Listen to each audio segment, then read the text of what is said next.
오늘 우리에게 주시는 하나님의 말씀은 신약성경 사도행전 10장 34절부터 43절까지 말씀입니다.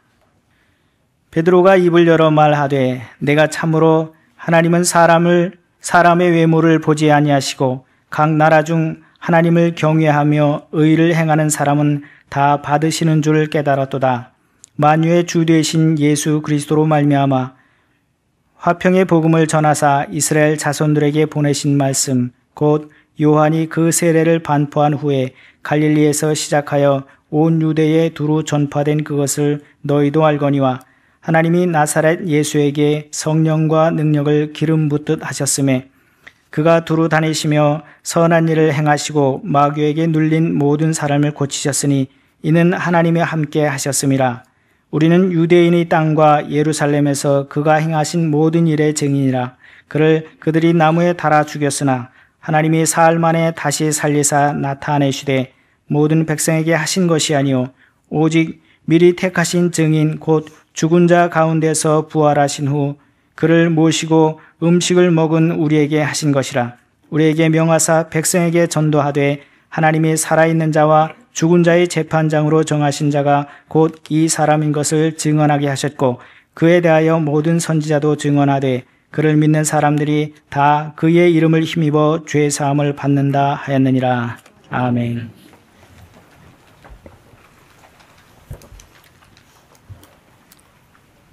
우리는 지난 시간에 샬롬과 죄의 함수 관계에 대해서 생각해 보았습니다. 인간의 죄는 하나님과 인간 사이를 가로막는 장벽입니다. 그 죄의 장벽으로 인해서 인간은 하나님께로부터 비롯되는 절대적인 평강, 참 샬롬을 상실해버리고 말았습니다. 오늘날 우리가 동서남북 세계 그 어느 곳을 둘러보아도 참 샬롬이 없는 것은 비단 이 시대에 국한된 현상이 아니라고 했습니다. 아담과 하와가 에덴 동산에서 범죄하고 실락운하는 바로 그 순간부터 인간은 참 샬롬을 잃어버리고 말았습니다. 이유는 오직 하나, 죄의 장벽으로 인함이었습니다. 만유의 주 되신 예수 그리스도께서는 그 죄의 장벽을 허물어 주신 구원자셨습니다.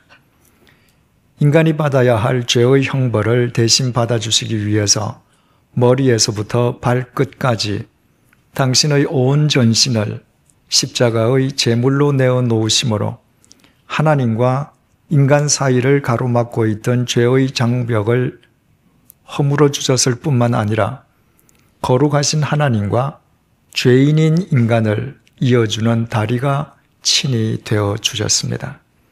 바로 그 다리를 통해서 하나님의 영원한 생명이 우리에게 임하게 되었습니다. 바로 그 다리를 통해서 하나님의 사랑이 우리에게 스며들게 되었습니다. 그 다리를 통해서 우리가 하나님의 진리 위에 설 수 있게 되었습니다. 그 다리를 통해서 우리가 하나님의 절대적인 샬롬에 접붙임을 당할 수 있게 되었습니다. 더욱이 우리를 살려주시기 위해서 십자가에서 돌아가셨던 예수 그리스도께서 사흘째 되는 날 죽음을 깨트리고 영원히 부활하심으로 당신께서 이 세상 그 무엇에도 흔들림 없는 임마누엘 하나님 되심을 직접 보여주셨습니다. 그러므로 예수님께서 우리를 위해서 지셨던 십자가야말로 하나님의 절대적인 샬롬에 우리를 덧붙여 주시기 위한 더하기 표라고 했습니다. 이런 관점에서 베드로가 이방인 고넬료 일행에게 하나님께서 예수 그리스도의 십자가를 통해 성취하신 구원의 복음을 화평의 복음이라고 설명한 것은 대단히 적절한 표현이었습니다. 그 당시 시대에도 참된 샬롬이 없기는 매 한 가지였고 그 시대의 사람들 역시 참 샬롬에 목말라 하고 있었음은 오늘날의 우리와 똑같았기 때문입니다. 화평의 복음을 전하는 베드로의 설교는 본문 36절, 37절에서 이렇게 이어지고 있습니다. 만유의 주 되신 예수 그리스도로 말미암아 화평의 복음을 전하사 이스라엘 자손들에게 보내신 말씀 곧 요한이 그 세례를 반포한 후에 갈릴리에서 시작하여 온 유대에 두루 전파된 그것을 너희도 알거니와. 표준 세번역 성경은 이 구절을 아주 이해하기 쉽게 번역했습니다. 하나님께서는 이스라엘 자손에게 말씀을 보내셨는데 곧 예수 그리스도를 통하여 평화를 전하셨습니다. 예수 그리스도는 만민의 주님이십니다. 여러분이 아시는 대로 이 일은 요한의 세례 활동이 끝난 뒤에 갈릴리에서 시작하여 온 유대 지방에서 이루어졌습니다. 본문은 말씀이 육신을 입고 이 땅에 오신 예수 그리스도께서 공생애의 사역을 시작하셨던 시점과 지점을 밝혀주고 있습니다. 예수 그리스도께서 당신의 사역을 시작하셨던 시점은 세례 요한이 사람들에게 세례를 베풀기를 마친 직후였습니다. 그리고 예수님께서 당신의 사역을 시작하셨던 지점은 갈릴리였습니다. 우리는 여기에서 이상한 점을 발견하게 됩니다. 세례 요한은 마태복음 3장 3절에서 본인이 직접 밝혔듯이 예수 그리스도의 길을 예비하는 사람이었습니다. 이를테면 죄의 눈먼 죄인들이 예수 그리스도를 구주로 영접할 수 있도록 그들의 심령에 길을 뚫어주는 역할이었습니다. 세례 요한이 그 역할을 감당했던 곳은 요단강 하류, 예루살렘 부근이었습니다. 그러나 예수님께서 당신의 사역을 시작하셨던 곳은 요단강 하류 정반대편인 요단강 상류 갈릴리였습니다. 세례 요한이 예수님 당신의 사역을 예루살렘 부근에서 준비했다고 해서 예수님께서 당신의 사역을 그곳에서부터 시작하신 것이 아니었던 것입니다. 일반적으로 한 시대의 힘은 대도시에서 나옵니다.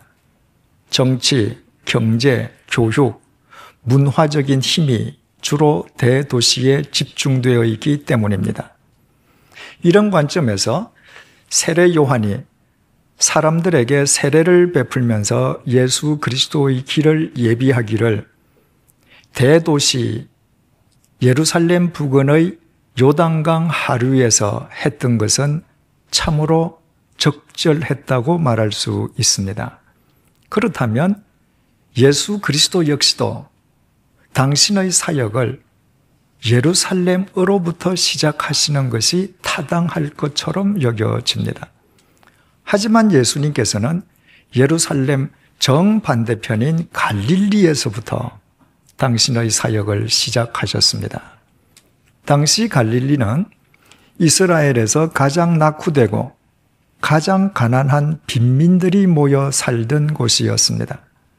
예루살렘이 이스라엘에서 최정점에 위치한 대도시라면 갈릴리는 이스라엘 최밑바닥이었습니다. 왜 예수님께서 당신의 사역지를 갈릴리로 삼으셨겠습니까? 왜 예수님께서는 그 넓고 넓은 이스라엘 천지에서 하필이면 그 갈릴리에서부터 당신의 사역을 시작하셨겠습니까? 예수님께서 마태복음 5장 3절을 통해서 이렇게 말씀하셨습니다. 심령이 가난한 자는 복이 있나니 천국이 그들의 것이며 심령이 가난한 사람이 복이 있는데 그 까닭은 천국은 바로 그런 사람의 것이기 때문이라는 것입니다. 예수님의 이 동일한 말씀이 누가복음 6장 20절에는 다소 다르게 표현되어 있습니다. 너희 가난한 자는 복이 있나니 하나님의 나라가 너희 것이며, 마태복음에는 심령이 가난한 자가 복이 있다고 기록되어 있는데 누가복음에서는 심령이란 두 글자가 빠진 채 단순히 가난한 사람이 복이 있다고 기록되어 있습니다. 왜 예수님의 동일한 말씀이 이처럼 차이가 나게 기록되어 있겠습니까? 우리가 성숙자반에서 배운 것처럼 마태복음과 누가복음의 수신자가 다르기 때문입니다. 누가복음 1장 3절에 의하면 누가복음의 수신자는 데오빌로 각하라고 불리는 유력한 사람이었습니다. 데오빌로는 2000년 전에 당시 사람들로부터 각하라고 호칭될 정도로 지닌 것이 많고 지체가 높은 사람이었습니다. 따라서 누가는 그 지체 높은 데오빌로 각하에게 단순히 가난한 사람이라고만 말을 함으로써 예수님의 진의를 더 정확하게 전달할 수 있었던 것입니다. 따라서 가난한 자는 복이 있다는 누가의 증언은 이런 의미였습니다. 데오빌로 각하여, 당신은 가진 것도 많고 지식도 많고 지체 높은 분입니다. 그래서 당신은 스스로 믿는 구석이 많습니다. 그러나 당신이 당신에 대해서 믿는 구석이 많은 만큼 하나님을 믿는 마음은 상대적으로 작을 수밖에 없습니다. 그러나 가난한 사람들은 자기에게 의지할 것이 없으므로 그들은 복됩니다. 그들은 오직 하나님 나라만 소망하는 자들이기 때문입니다. 이런 의미였습니다. 교우님들 가운데에 지하실에 새 들어 사는 교우님들의 기도 제목은 창문이 달려있는 반지하나 1층으로 이사 가는 것입니다. 그리고 실제로 반지하나 창문이 달려있는 1층으로 전셋집을 옮긴 뒤에 하나님께서 햇빛이 들어오는 집을 주셨다고 감사의 눈물을 흘리는 교우분들을 저는 여러 분 배웠습니다. 서울 근교 농촌 마을의 단칸 토방, 창문 하나 없는 토방에서 살던 세 식구의 기도 제목 역시 창문이 달려있는 단칸방으로 이사가는 것이었습니다. 마침내 그들이 창문이 달린 단칸방으로 이사갔을 때 그 세 식구 역시 하나님 앞에서 감사의 눈물을 흘리는 것을 보았습니다. 여러분은 여러분의 집 안방에 달려있는 창문이 하나님께서 주신 것이라고 하나님께 감사드리며 눈물을 흘려 보신 적이 있습니까? 여러분 집 방으로 쏟아져 들어오는 햇빛 앞에서 하나님께 감사하며 감격과 감사의 울음을 터뜨려 보신 적이 있습니까? 만약 없다면 그것은 여러분이 가진 것이 많기 때문입니다. 이처럼 가진 것이 많은 사람은 하나님께 감사드릴 일이 작을 수밖에 없습니다. 반면에 마태복음의 수신자는 가난한 유대인들이었습니다. 그래서 마태는 그 가난한 유대인들에게 심령이 가난한 자가 복이 있다고 증언했습니다. 단지 가난하다고만 해서 절로 혹은 그냥 물질을 초월할 수 있는 것은 결코 아닙니다. 가난하기 때문에 도리어 더 물질에 눈이 멀어 물질에 더 집착하거나 물질을 탐닉할 수 있습니다. 가난하기 때문에 물질에 관한 한 더 마음이 완악해질 수도 있습니다. 그래서 누가는 지체 높은 테오필로에게 각하는 단 한 번도 집 안의 창문을 감사해 본 적이 없으시지요. 그러나 창문이 하나님께서 주신 것이라고 감사하는 가난한 사람들은 복이 있습니다. 하나님의 나라는 그들의 것이기 때문입니다. 라는 식의 메시지를 전할 수 있었지만 마태의 경우는 달랐습니다.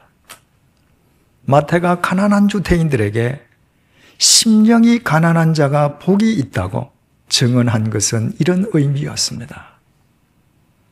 너희들이 단지 가난하다는 이유만으로 복된 것은 결코 아니다. 먼저 너희의 심령이, 마음이 가난해져야 한다. 너희들의 마음이 가난해지지 아니하면 너희의 공궁함이 너희를 그 누구보다도 완악한 사람으로 만들 수 있기 때문이다. 가난한 심령, 가난한 마음이란 자기 자신을 의지하지 않는 마음입니다. 경제적인 빈부에 상관없이 더 이상 자기 자신의 것을 의지하지 않는 마음입니다. 그 마음은 철저한 자기 절망으로부터 비롯됩니다. 자기 자신에 대해서, 자기 자신이 지닌 것에 대해서 철저하게 절망한 사람의 마음만 더 이상 자신을 의지하지 않고 오직 하나님만 신뢰하게 됩니다. 예수 그리스도께서 이스라엘의 그 넓고 넓은 천지에서 유독 갈릴리를 당신 사역의 시발점으로 삼으셨던 이유가 바로 이것이었습니다. 세례 요한이 세례를 베풀면서 예수 그리스도의 길을 예비했던 요단강 하류 부근의 예루살렘은 다윗 왕조의 총본거지로서 근 1000년 동안 이스라엘의 지배층이 그곳에서 살았습니다. 지배층은 학력, 경력, 재력, 신분이 출중한 상류층을 의미합니다. 그렇기에 예루살렘의 상류층들은 예수 그리스도의 복음이 절박할 하등의 이유가 없었습니다. 그들의 학력, 경력, 재력, 신분, 종교적 관습이 그들 자신들을 지켜줄 수 있으리라 믿었기 때문입니다. 하지만 갈릴리 사람들의 경우는 전혀 달랐습니다. 이스라엘 북끝자락에 자리 잡고 있는 갈릴리는 이미 말씀드린 것처럼 이스라엘에서 가장 낙후되고 가장 가난한 빈민들이 모여 살던 곳이었습니다. 갈릴리 호수를 주위로 띄엄띄엄 자리 잡고 있는 동네마다 빈민촌 아닌 곳이 없었습니다. 그 갈릴리 사람들에게 지닌 것이 있다면 학력, 경력, 재력, 신분과는 전혀 무관한 가난과 무지와 질병뿐이었습니다. 그들에게는 그들 자신을 지킬 수 있는 힘이나 능력이 전혀 없었습니다. 그래서 그들은 자신들의 삶의 공공함으로부터 그들을 구원해 줄 메시아를 대망하고 또 믿을 수밖에 없었습니다. 그 이외에는 다른 방도가 없었기 때문입니다. 그러므로 스스로 믿을 것을 많이 지니고 있다고 생각하는 예루살렘 사람들을 제쳐놓고 자신에게 믿을 것이 없기에 오직 메시아만을 대망하는 사람들이 모여있는 갈릴리를 예수님께서 당신 사역의 시발점으로 삼으셨던 것은 너무나도 당연한 일이었습니다. 이사야서 9장 1절이 이렇게 증언합니다. 전에 고통받던 자들에게는 흑암이 없으리로다. 전에 고통받던 사람이라면 지금쯤은 칠흑 같은 흑암의 나락 속에 빠져 있어야만 될 것 같습니다. 그런데도 전에 고통받던 자들에게는 흑암이 없다고 성경은 단언하고 있습니다. 어떻게 그것이 가능할 수 있겠습니까? 이사야서 9장 1절은 이렇게 계속됩니다. 전에 고통받던 자들에게는 흑암이 없으리로다. 옛적에는 여호와께서 스불론 땅과 납달리 땅이 멸시를 당하게 하셨더니 후에는 해변길과 요단 저쪽 이방의 갈릴리를 영화롭게 하셨느니라. 흑암에 행하던 백성이 큰 빛을 보고 사망의 그늘진 땅에 거주하던 자에게 빛이 비치도다. 여기에서 스불론 땅과 납달리 땅은 갈릴리 지역을 일컫는 말입니다. 따라서 이사야 9장 1절에서 전에 고통받던 자들이란 바로 갈릴리 사람을 의미함을 알게 됩니다. 갈릴리 사람들이 얼마나 가난하고 얼마나 무지하고 얼마나 비천했으면 그들은 같은 동족으로부터도 멸시받는 고통 속에서 살아야만 했습니다. 한마디로 그들은 철저하게 자기 자신과 자신이 가진 것들에 대해서 절망한 사람들이었습니다. 자신들 속으로부터는 그 어떤 경우에도 소망이 생성될 수 없다는 것을 멸시의 땅인 갈릴리의 삶의 현장에서 그들은 날마다 자기 삶으로 확인하는 사람들이었습니다. 그래서 그들에겐 흑암이 있을 수 없었습니다. 그들이 자기에게 절망하면 하는 만큼 하나님만을 더 의지했고 그들의 중심을 아시는 주님께서 바로 그 갈릴리로 진리와 사랑과 생명의 빛으로 임해 주셨기 때문입니다. 그러므로 결과적으로 그들이 같은 동족으로부터 멸시를 받을 만큼 고통스러운 삶을 살았던 것은 그들에게 크나큰 하나님의 은총이었습니다. 바로 그 고통으로 인해 그들은 하나님만을 소망하는 가난한 심령의 소유자가 될 수 있었기 때문입니다. 예수님께서 잘나고 똑똑한 예루살렘 사람들을 다 제쳐놓으시고 무식하고 가난하고 비천한 갈릴리 사람들을 당신의 제자로 삼으셨던 이유 또한 이것이었습니다. 만약에 그 제자들이 예루살렘 사람들처럼 스스로 지켜야 할 것들이 많았던들 그들은 결코 자신들을 온전히 버리고 예수 그리스도를 쫓는 제자가 되려 하지도 될 수도 없었을 것입니다.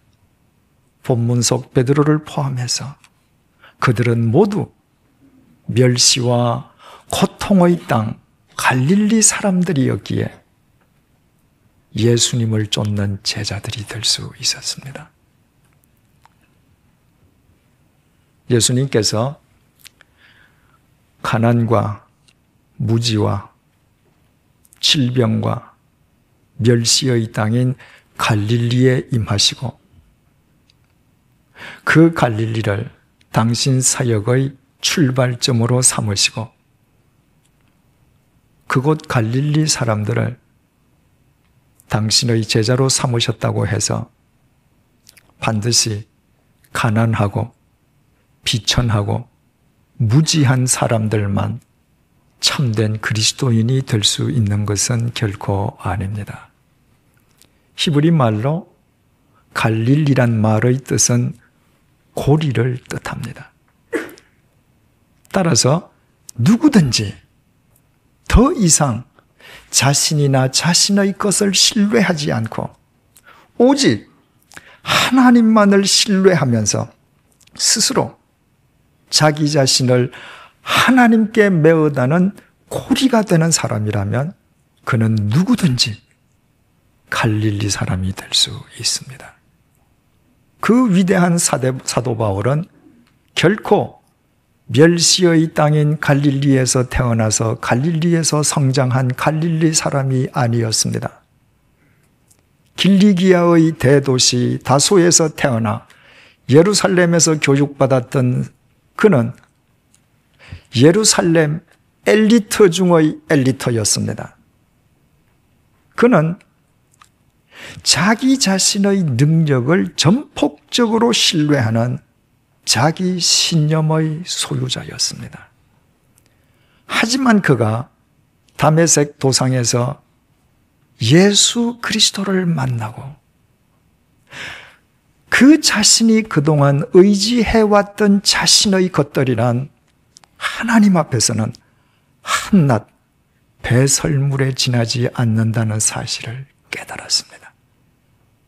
그래서 그는 그 순간부터 자기 자신을 의지하던 자기를 버리고 오직 자기 자신을 예수 그리스도에게 거는 고리, 갈릴리 사람이 되었습니다. 그리고 주님께서는 갈릴리 사람이 된 그 사도 바울을 통해 인류의 역사를 새롭게 하셨습니다. 가롯 유다는 갈릴리에서 태어나 갈릴리에서 잔뼈가 굵고 갈릴리에서 예수 그리스도를 만난 갈릴리 사람이었습니다. 그러나 은 30냥의 눈이 멀어 자기 앞에 계신 예수 그리스도에게 자기 자신을 거는 고리가 되려 하지는 않았습니다. 그 결과 예수님과 함께 3년이란 기나긴 세월을 동행했으면서도 진리를 십자가에 못 박는 인간 가운데 가장 치욕스러운 인간으로 전락하고 말았습니다. 그는 갈릴리 사람이었지만 실은 갈릴리 사람이 아니었던 것입니다. 시인은 시편 73편 28절을 통해서 이렇게 노래합니다. 하나님께 가까이함이 내게 복이라. 내가 주 여호와를 나의 피난처로 삼아 주의 모든 행적을 전파하리이다. 이 시인의 삶이 얼마나 고통스러웠으면 이 세상의 그 무엇도 피난처로 삼지 않고 오직 하나님만을 피난처로 삼았겠습니까? 우리는 여호와를 피난처로 삼는다는 시인의 이 한 구절 앞에서 고달프기만 한 그의 삶을 충분히 짐작할 수 있습니다. 하지만 시인은 그와 같은 자신의 삶을 한탄하지 않았습니다. 오히려 그 삶이야말로 하나님께서 자기에게 베풀어 주신 복이라고 고백했습니다. 그 삶의 고통으로 인해 도리어 하나님께 더 가까이 갈 수 있었기 때문입니다. 그 삶의 고달픔으로 인해 더 이상 자기 자신을 의지하지 않고 하나님께 자기 자신을 메어다는 고리, 갈릴리 사람이 되었기 때문입니다. 그 결과 시인의 생명의 가치와 의미가 달라졌습니다. 공동묘지에서 한 줌의 흙으로 끝나버릴 그의 인생이 하나님의 영원한 생명에 접붙임을 받게 된 것입니다. 그래서 시인은 하나님께서 내게 베풀어 주신 이 큰 은혜를 수많은 사람들에게 전파하리라 굳게 다짐합니다. 갈릴리 사람에게만 가능한 일이었습니다. 화평의 복음은 결코 화려하고 웅장한 예루살렘 혹은 로마 황제의 황궁 속에서부터 시작되지 않았습니다. 화평의 복음은 가난과 무지와 질병과 멸시의 땅인 갈릴리에서부터 시작되었습니다. 사랑하는 교우 여러분, 온 세계를 뒤흔들고 있는 경제 위기 속에서 우리의 삶이 날로 고달파지고 있습니다. 혹 경제적으로, 육체적으로, 인간적으로, 아니면 어떤 면에선가 그 무엇인가 부족함으로 인해 고통을 겪고 계십니까? 그렇다면 우리 모두 예수 그리스도 안에서 함께 기뻐하십시다. 지금이야말로 그 고통으로 인해 더 이상 나를 신뢰하지 않고 오직 하나님만 신뢰하는 가난한 심령을 소유할 때입니다. 그 부족함으로 인해 부족함이 없는 하나님께 우리 자신을 매다는 고리, 갈릴리 사람이 될 때입니다. 그 부족함의 고통으로 인해 예수 그리스도 안에서 우리 생명의 가치와 의미를 새롭게 할 때입니다. 주님께서 우리에게 이 은혜를 베풀어 주시기 위해 우리를 예루살렘 사람으로 내버려 두시지 아니하시고 우리를 갈릴리로 인도해 주셨습니다. 지금부터 우리가 갈릴리 사람으로 살아가기만 하면 우리의 삶 속에서 화평의 복음이 살아 역사할 것입니다. 화평의 복음이신 예수 그리스도께서는 언제나 갈릴리에서부터 역사하시기 때문입니다. 기도하시겠습니다. 주님, 이 세상 사는 동안에 어떤 의미에서든 우리의 삶에 늘 부족함이 있고 또 그 부족함이 수반하는 고통이 있게 해주심을 감사합니다. 눈에 보이는 세상의 부족함으로 인해 한탄하고 자포자기하는 것이 아니라 그 부족함 너머에 계시는 부족함이 없는 하나님을 뵐 수 있는 가난한 심령의 소유자가 되게 도와주옵소서. 세상의 부족함 때문에 도리어 우리 스스로 우리 자신을 하나님께 매다는 고리가 되게 하여 주옵소서. 그 부족함으로 인해 더 이상 자신을 의지하지 않고 오직 길이요 진리요 생명이신 주님만을 따르는 진정한 갈릴리 사람으로 살아가게 하옵소서. 그 부족함의 고통으로 인해 우리의 방에 뚫린 창문도 하나님의 은혜요, 그 창문을 통해 쏟아져 들어오는 햇빛도 하나님의 은총임을 깨달아 하나님 앞에서 감사와 감격의 눈물을 흘릴 줄 아는 겸손한 그리스도인이 되게 하여 주옵소서. 이 넓고 넓은 세상에서 유독 갈릴리를 당신 사역의 시발점으로 삼으신 주님 안에서 그 어떤 인생 역경도 우리 생명의 의미를 새롭게 하는 은혜의 기회로 성화시키는 주님의 성숙한 제자가 되게 하옵소서. 그리하여 시편 110편 시인의 노래가 우리 모두의 찬양과 고백이 되게 하옵소서. 고난당한 것이 내게 유익이라. 이로 말미암아 내가 주의 율례들을 배우게 되었나이다. 주의 입의 법이 내게는 천천 금은보다 좋으니이다. 이 모든 말씀 예수님의 이름으로 기도드립니다. 아멘.